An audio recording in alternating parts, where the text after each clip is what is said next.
Hello, everybody, and welcome to the Little Fella Sports Podcast. And as you can see, as part of our 8-part preview of the IPL ahead of the 2021 IPL, we've got Gurkeerat here. Obviously, he's been on the show many times before, and here he is to talk about his beloved Delhi Capitals and what they could potentially do heading into IPL 2021. So, obviously, Delhi Capitals last season, I think it was a very, very good season for them. They reached the final. Obviously, they faced an incredible Mumbai Indians team who they couldn't get past. They played them 4 times, lost 4 times, but I think it's still fair to say that Delhi Capitals had a really, really good season.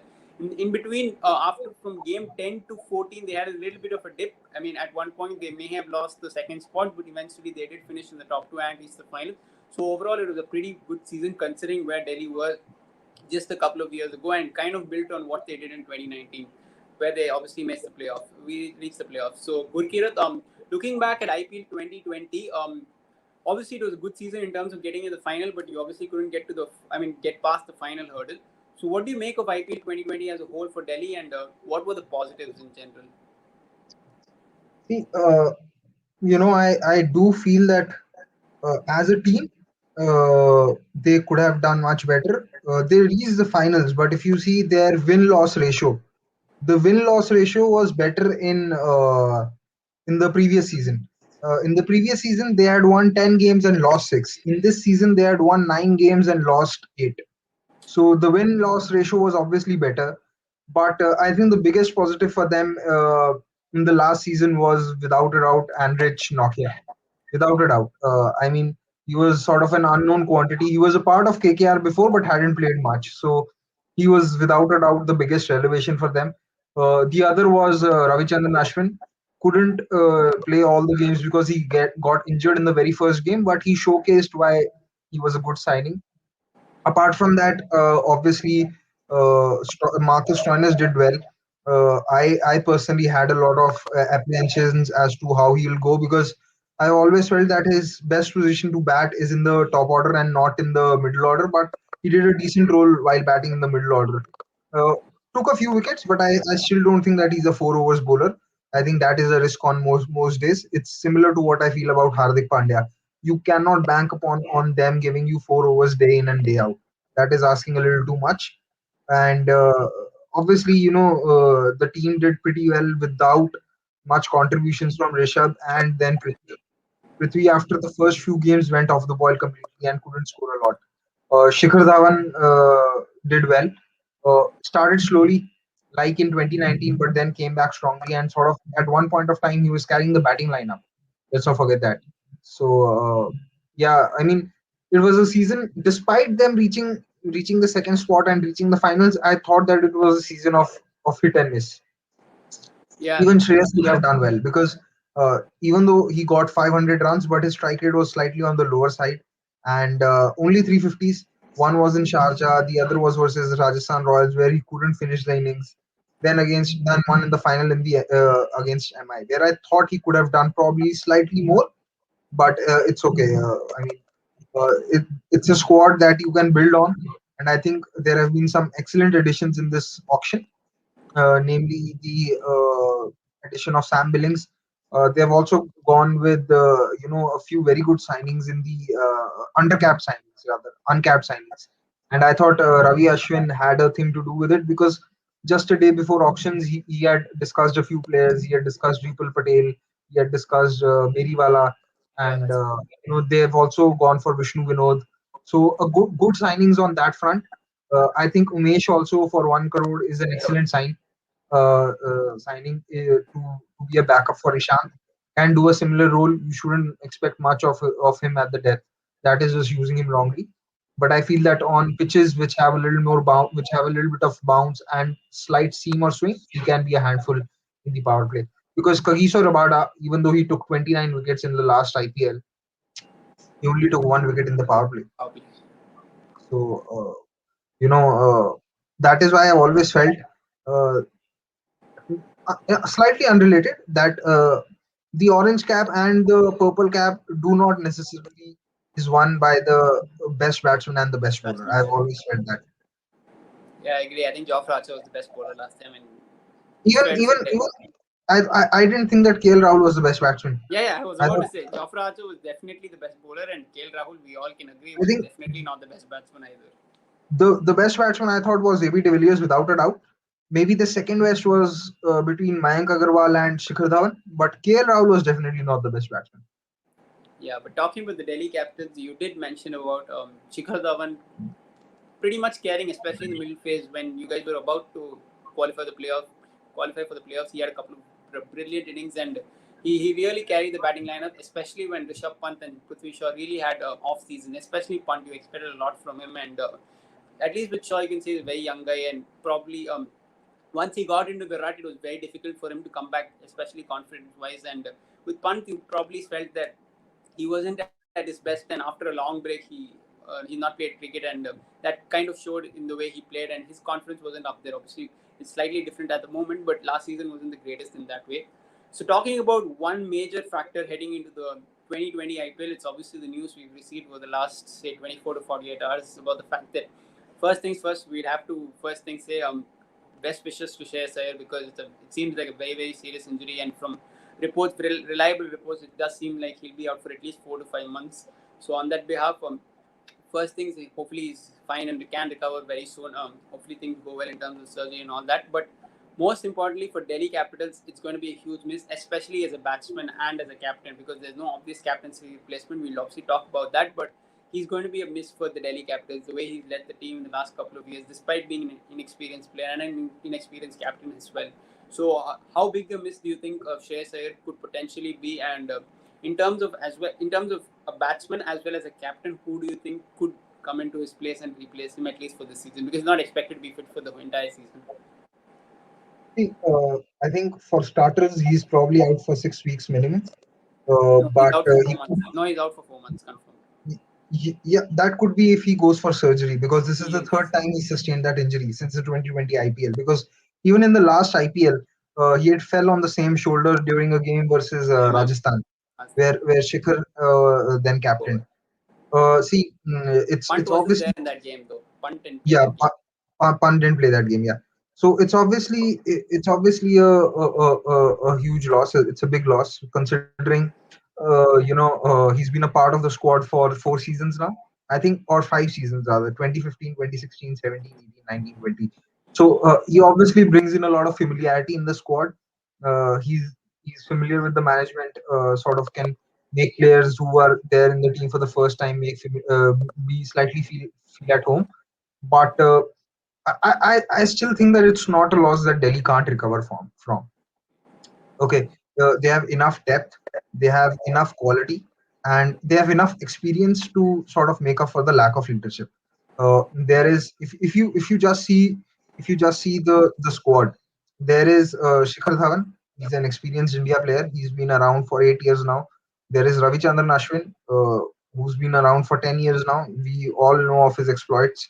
There is Ajinkya Rahane, who's the vice captain of the Test team. Knows what it is to he knows what it is to lift a side that is battling with injuries. We have seen how he did it in Australia.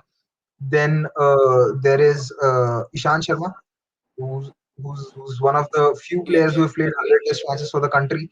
Kagiso Rabada has been there for 6 years now. So there's Amit Mishra. There's Amit Mishra also, who's been an IPL veteran. I think he's the second player to take 150 wickets, and is probably the highest now. I'm not sure of that. So there's enough quality, and even in the support staff, there's Ricky Ponting, there is Samuel Badri, there is Kev. uh, uh, uh, Mohammad Kev. who's the coach. There's Mohammad Kaf. There's another person who replaced Praveen Amre. I'm forgetting his name. He's been a Delhi player, ex-Delhi player. Uh, Vijay can't Dahiya and remember his Ryan name. Harris. Yeah, Vijay Dahiya.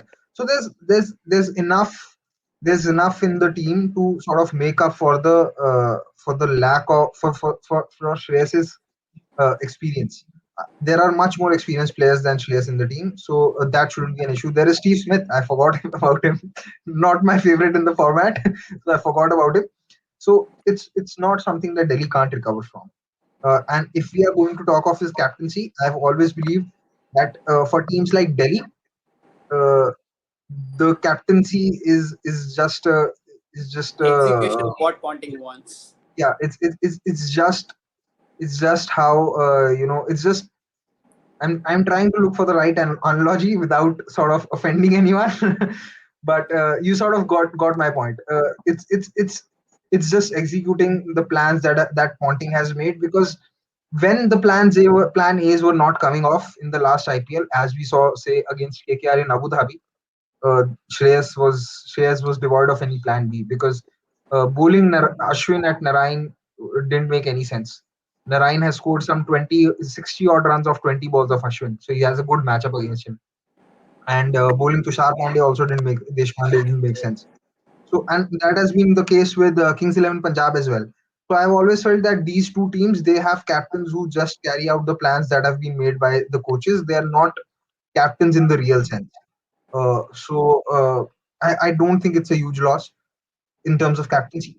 In terms of batting, there is Ajinkya Rahane to do the anchor role, which I think shouldn't be required, because you have enough quality anyway. There is Steven Smith as well, so that should be covered up. If we are talking captaincy, I'd personally want Ravichandran Ashwin to be the captain. I know his record with KXIP wasn't great, rather Punjab Kings now wasn't great. They couldn't qualify despite having a win record of 6-1 at the halfway stage. But I've always felt that results cannot be put down to poor captaincy. Also, you have to give allowance for the fact that it was the first time that Ashwin was also captaining an IPL side. So I still feel that he's one of the smartest brains in Indian cricket. I would like him to be captain, but I don't think that that might happen. I see a Rishabh Pant or a Shikhar Dhawan being given the captaincy, purely because I think Ricky Ponting wants to run the show. As you know, this is something that I felt, and he might go for a younger bloke, or someone like Shikhar, who's going to be, a sort of a yes man, if I may say so.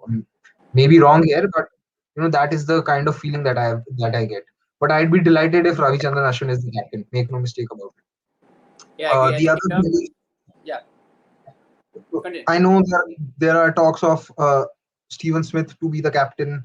There are talks of Ajinkya Rahane to be the captain.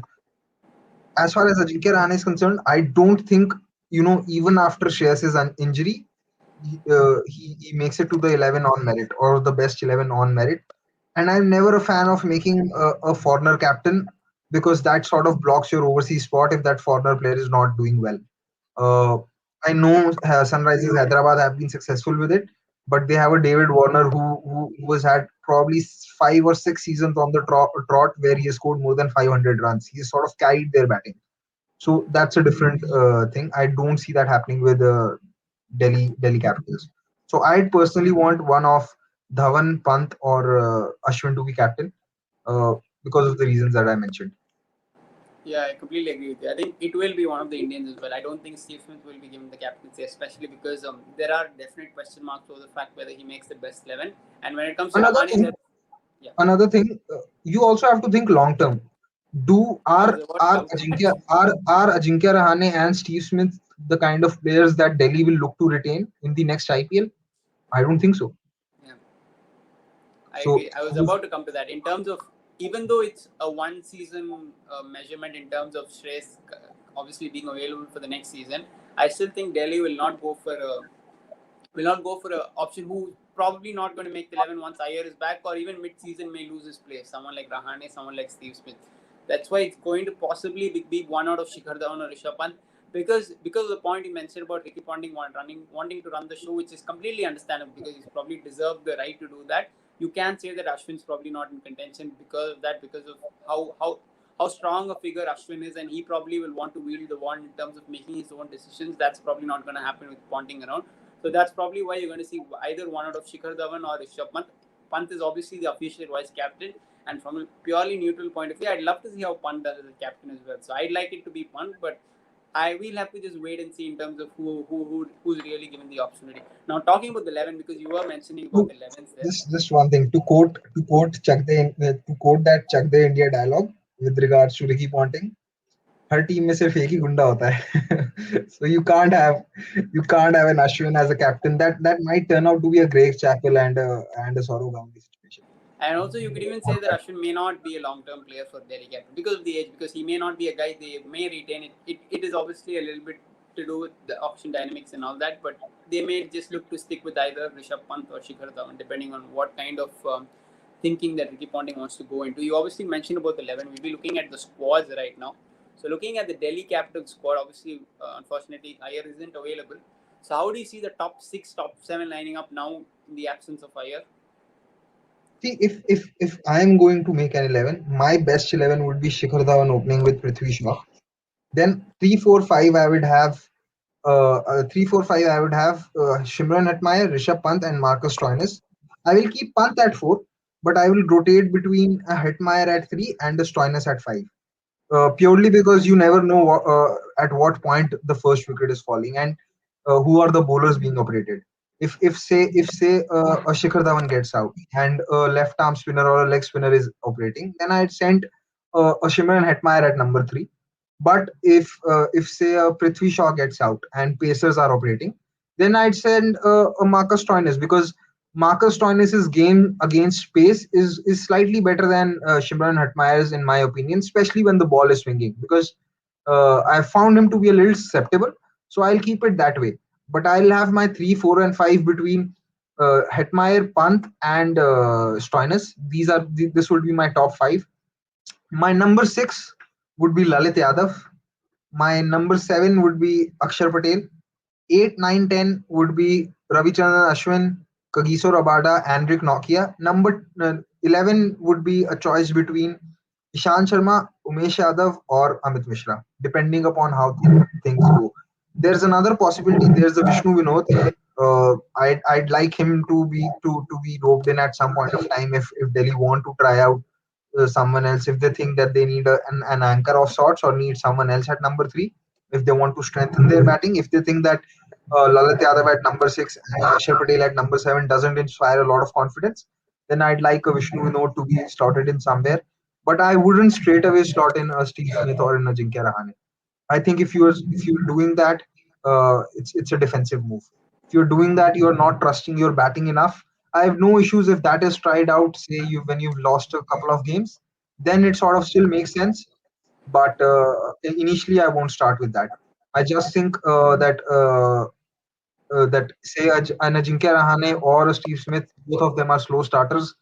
Ajinkya Rahane also isn't great against spin, and we don't need to go into numbers to sort of speak about Ajinkya Rahane's game against spin. We have seen that enough.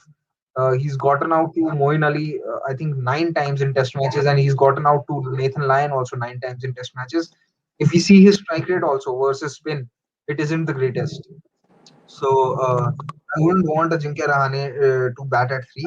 If anything, say any opener doesn't do well, then I might bring in an Ajinkya Rahane at that position. But I wouldn't start with both of them straight away. So my first 11 would be Shikhar Prithvi, Hetmeyer Pant Stoinis, Lalit Yadav, Akshar Patel, Ravichandran Ashwin, Kagiso Rabada, and Rick Nokia, number 11 being one of the 3 depending upon pitch. Say if the match is in Chennai, then I'd play an Amit Mishra. But if the match is in Wankhede, then I might choose between one of Ishant or Umesh. I agree with your points in terms of at the especially considering there's a big difference between the opening slot and the number 3 slot. At the top, you can afford to an extent have someone like Rahane if you have a very aggressive opener in the other side. So in that case, someone like Rahane at the top could work. But batting at number 3, you need to have a lot more gears than that. And Rahane has clearly shown in the last few years that he's not got the ability to go gear 5, gear 6, and you probably need that batting at number 3. So it's going to be very interesting to see how they replace Shreyas Iyer, the batsman. And I agree with you in terms of giving Hetmeyer a go ahead of the likes of Steve Smith or Sam Billings at the start at least, because Hetmeyer has shown that he's had his best when he bats in the top 3 or top 4. Last season, Delhi used him a lot at number 5, number 6, even number 7 a couple of times. So his best position is definitely not there. And I'd love to see Hetmeyer being given a run at number 3 or 4, like the way Nicholas Puran, for example, has been backed by the Punjab Kings and Punjab last season. So it'll be very interesting to see how they play around the Also, Hetmeyer. even when he batted at the number 6 position, even when he batted at that number 6 position for Delhi, he did play a couple of Couple cameos. of decent innings, yeah.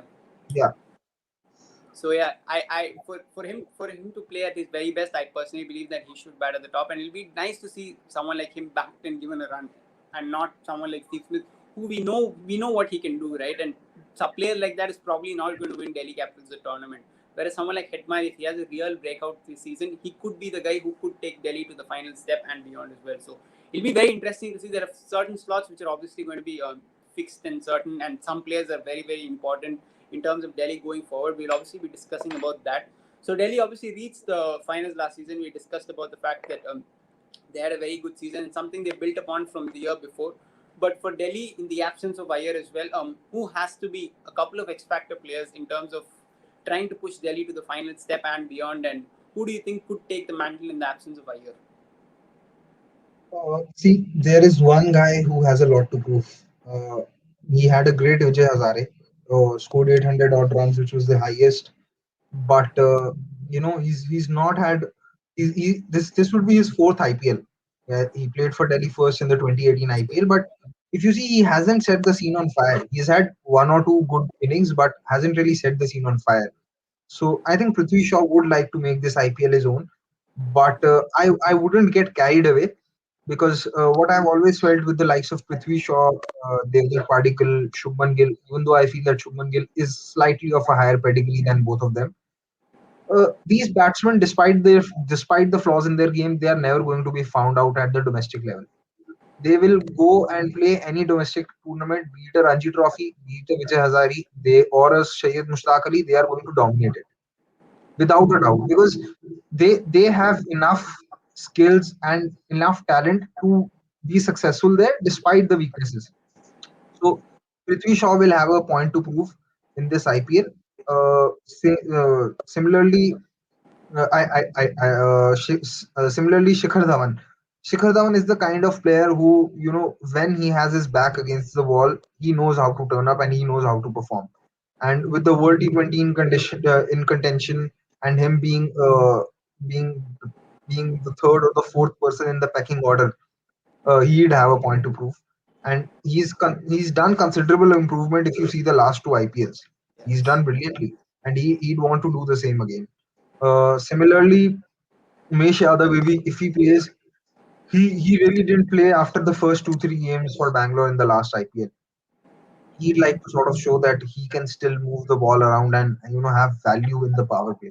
I don't think he'll be looking long term in the sense that he'll make it to the World T20, but he'd like to do well. Similarly for R Ashwin as well.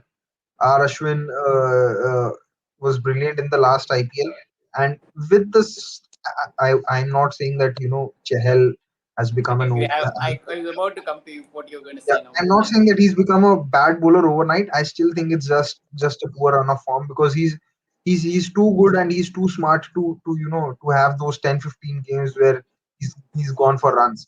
I think he's probably attacking a little bit more, but Ravichandran Ashwin would like to be in contention because And after he'll see the spot. He'll see Sunday, that there is an availability in terms of there yeah, is a spot available. he'd want to make sure that he keeps knocking the doors because he can obviously do the job of bowling those 4 overs. Rishabh Pant, I don't think that he needs any more inspiration than to continue his good work and make everyone know about his ability.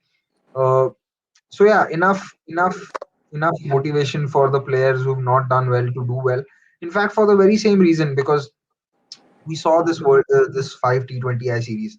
What was different from India's point of view was that they were looking at players who could play attacking cricket from ball one because they figured out that at this stage, for a Virat Kohli or a Rohit Sharma to do that straight away is difficult because in the 5 games Virat Kohli tried to be ultra aggressive in the 2 games and he got out for a 0 and 1. In the other 3 games where he gave himself time, he finished it off well. So India are going to look at a batting lineup that revolves around Virat Kohli and start hitting from ball one. And I thought what Shreyas did in the fourth T20 was brilliant to see.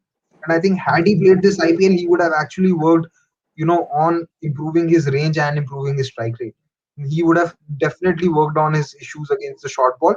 And he has shown that, in whatever opportunities that he's got, that got that grit and the mental strength He's got a to wonderful temperament. I yeah, have my question marks over Shreyas as the yeah. batsman in terms of him facing pace, but he's got wonderful temperament, no Yeah, question. he's had wonderful he has wonderful grit in sort of finding out a way to sort of score runs, and he's done that in ODIs anyway.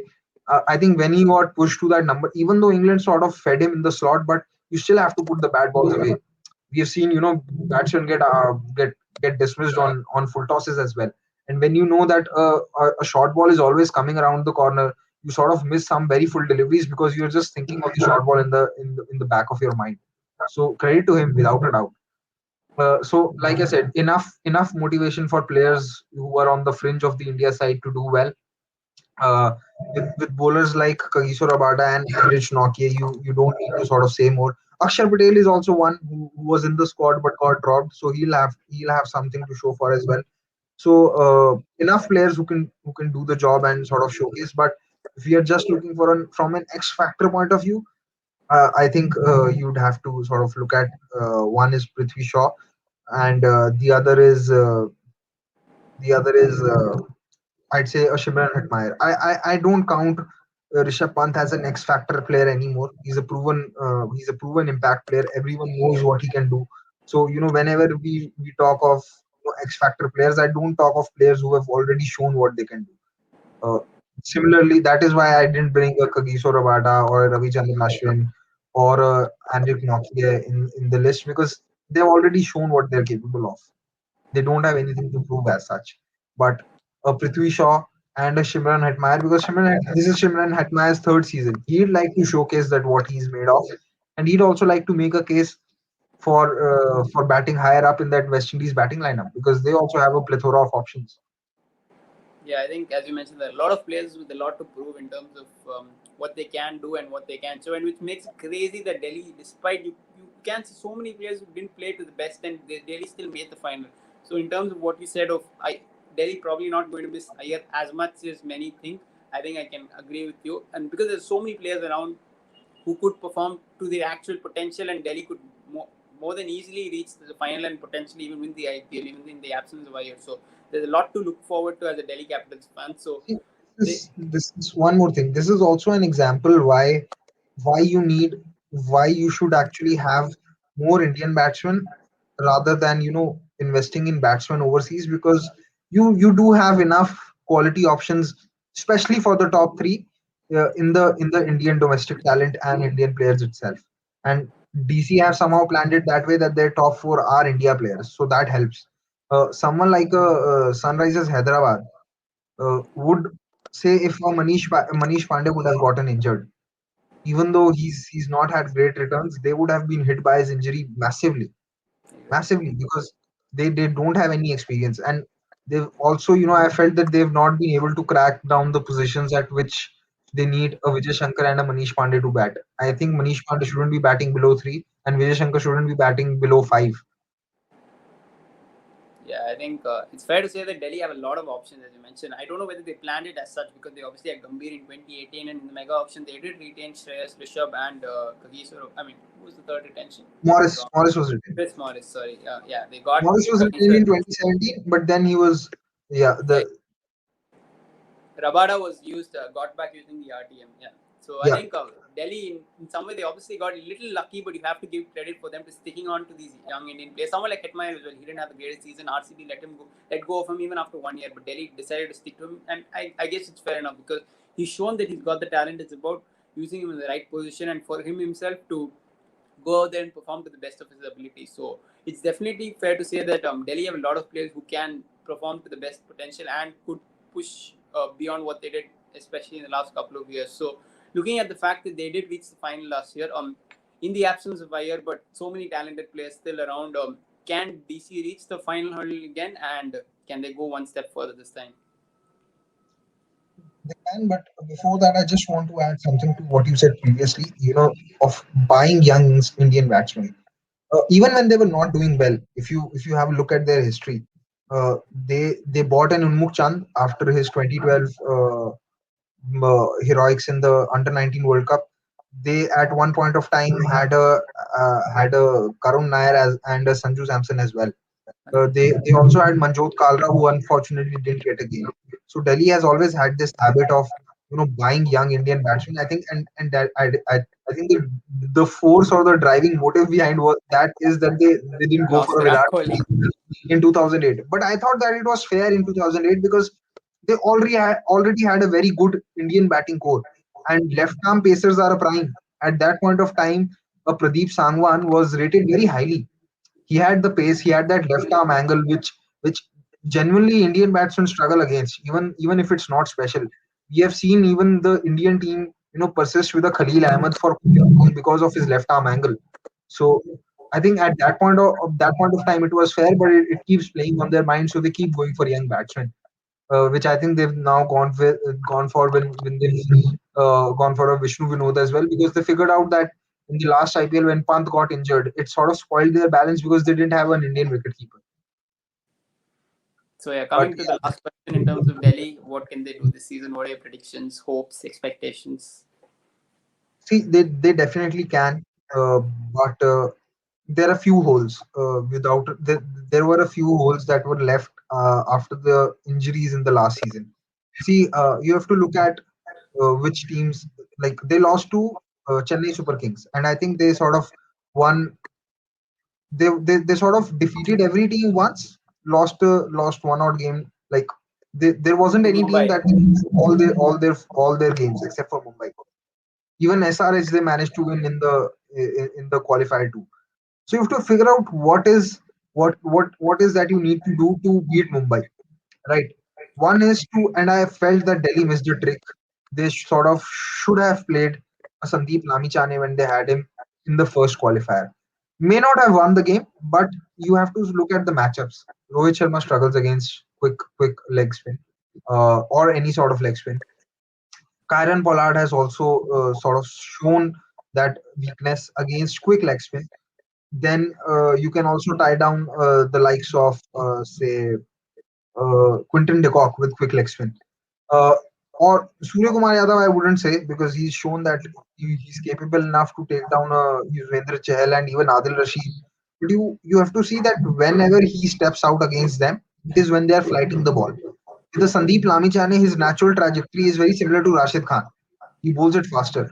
So they could have tried him out, but now he's released. And although I have no doubt in my mind that had Amit Mishra been available, he would have played that game against Mumbai.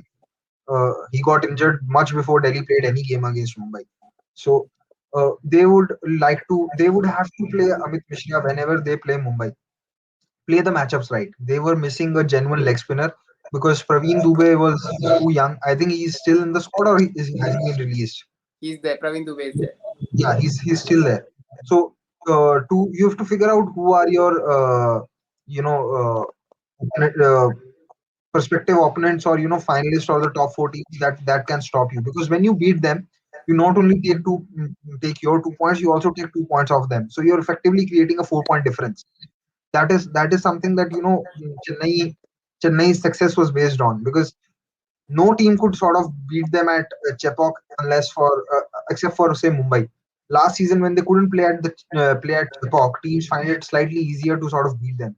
And this season also, they're not playing at Chepauk. They're not playing a lot of games at Ahmedabad, also the other venue that would have suited them. So they would obviously, want Amit Mishra to do well against, say, a team like Mumbai. The other thing is, say, you have to see in the last 3 seasons, the team that has had the better of Mumbai the most change is Rajasthan Royals. They've beaten them 5 times out of 6. What works for them is that they are able to sort of tie down their end overs hitting with a Jofra Archer. So Delhi have that in Andrik Nokia and Kagiso Rabada. Okay. Uh, the leg spinner Shreyas Gopal has done decently. And then the other thing is the factor of Joss Butler. He's done very well against the likes of Bumrah and the pacers that MI have. Again, similarly, who does come in this picture? So you need someone like a Marcus Stoinis, a Rishabh Pant, and a Shimran Hetmeyer to do well against the Mumbai bowling. Another thing that Mumbai lack is good genuine spin options. They've gone for Piyush Chawla, but even in that final, when you felt that things were slipping away from Mumbai when Delhi were batting, was the time when Pant started taking on Krunal Pandya. Teams weren't attacking Krunal Pandya or Rahul Chahar enough for two reasons. One they found themselves 2 or 3 down by the time they were coming into the attack. So teams anyway had to bat conservatively. Apart from that, they didn't have genuine hitters of leg spin. So with the Shimran Hetmeyer and Rishabh Pant, you have that sorted. And we have seen what Pant can do. He can also take down pacers. We know what he has done against the likes of Jofra, against the likes of Bumrah in the IPL itself, and he doesn't have an issue while playing pace. Which is why, at some point of time, if say Shimran Hetmeyer or Marcus Stoinis doesn't do well, I'd like a Sam Billings to come in because he's a versatile player, can play both pace and spin. So to beat Mumbai, and I think this is how all teams should plan. Your plan should be how you want to beat Mumbai, because if you are able to beat Mumbai, you will be able to beat most teams because they have most of their bases covered. If you are able to outplay Mumbai at some stage, you will be able to outplay, at least in terms of tactics, other teams. Then it just comes down to execution. So that is how they have to plan. Apart from that, I think you take other team. What they're also suited with this time is that they are going to play 3 matches in Wankhede and 5 at Eden. That really helps them without a doubt. I mean, these are two of the best batting tracks, and their batting is going to have a lot of fun. I've always felt that while playing at the Kotla, they've been a slightly strangled because of the pitch. It's a pitch where the ball sometimes chooses to come the next day. So with on Wankhede and Eden, that won't happen. Apart from this, what these two pitches also have is they Wankhede underlights the ball slightly moves, so So someone can. it becomes effective. Yeah, even at Eden, that 49 all-out game was at Eden. So someone like a Ishant or a Umesh can be really handful in the power play, and you can save overs of Kagiso and Anrik for the later For stages. You can have an Akshar Patel bowl a couple, Ashwin bowl 1 over, and then have 3 overs of Umesh or Ishant, whosoever you play in the power play. So effectively, you can save your overs. So they'll have to plan out this way, and yeah, I think uh, they definitely have the resources. Just need to be a little smarter with their matchups and everything. Uh, Last year, I thought they really couldn't figure out who their third pacer was once Ishant got injured. They tried Tushar Deshpande. I thought they shouldn't have released him. I said it in the preview also, because when you're bowling at 140 and when you're that young, control is obviously going to be difficult. We have seen with Umesh Yadav also, and he's been playing test match for India for the last 10 years. He also struggles for control sometimes. So he should have been kept. Thankfully, they have Avesh Khan as well. I hope at some stage he gets a go, because he can also be a very skiddy bowler, and who can become very difficult to hit. Just needs that confidence. And yeah, I think with no Harshal, they tried Harshal Patel also. I don't know why they dropped him midway, because he was doing decently. But now they seem to have figured out that they have three options for their third pacer. Meriwala has also done well, but I haven't seen much of him to sort of comment yet. But they do have the resources on paper to cross that final hurdle. Would depend upon how they plan and how those plans are executed. Rest, completely agree. if your players are not performing, and if you don't have players, if you don't have players in form, then things can go wrong. Because I remember in 2008 IPL, everyone thought that Deccan Chargers had the best The squad. best team I remember back They then. had the best squad, and their bowling wasn't poor. They had Chaminda Vaz, they had RP Singh, they had this. They had Pragyan Oja, they had Shahid Afridi. So, all the sort of bowlers that you want. You have a left arm pacer who can seam, you have a left arm pacer who can bounce, you have a left arm spinner, you have a Shahid Afridi. Uh, then you had an Adam Gilchrist, and Andrew Simons, one of the best middle order batsmen at that point of time. Still, they didn't do well. So, ultimately, it also comes down to execution. They had Herschel Gibbs also. So, Yeah, as in you mentioned, it's more of if the game was played on paper, you would have to say that there were many other teams which would have won IPLs. But with a coach like Ricky Ponting, I'm pretty sure that he's one of those very smart guys who knows how to get teams to play well and get them to win, right? So that's the most important thing. And I'm pretty sure that Ponting will have a few sleeves. I mean, few tricks up his sleeve in terms of who he's planning to replace Iyer with, whether it's in terms of captaincy or whether in terms of batting. And I'm pretty sure that overall Delhi will not be affected too much in Iyer's absence. Obviously, they'd ideally like him to be fit, but that's how things are. And as you mentioned, I think Delhi can reach the final once again, but we'll have to just wait and see how they cope up with the injury news. And in general, you need a little bit of luck also to get to the playoffs and beyond as well. So thanks a lot, Gurkirat, for spending a lot of time with us, and it was a pleasure having you once again. So, guys, please do like, share, subscribe to the channel. And this was obviously part of the 8-part review we're making with each of the fans we have from different for each of the different franchises. So, guys, I hope you guys enjoyed the show. So, thanks a lot, Gurkirat, once again, and thank you so much. Just one thing Yeah. regarding the luck part you mentioned. Uh, a Delhi fan would know, how luck plays a part because I've been following the IPL every season. I have genuinely believed that the best team. There have been two teams who have actually deserved the IPL title but not won it. One was the Delhi Daredevils squad in 2009.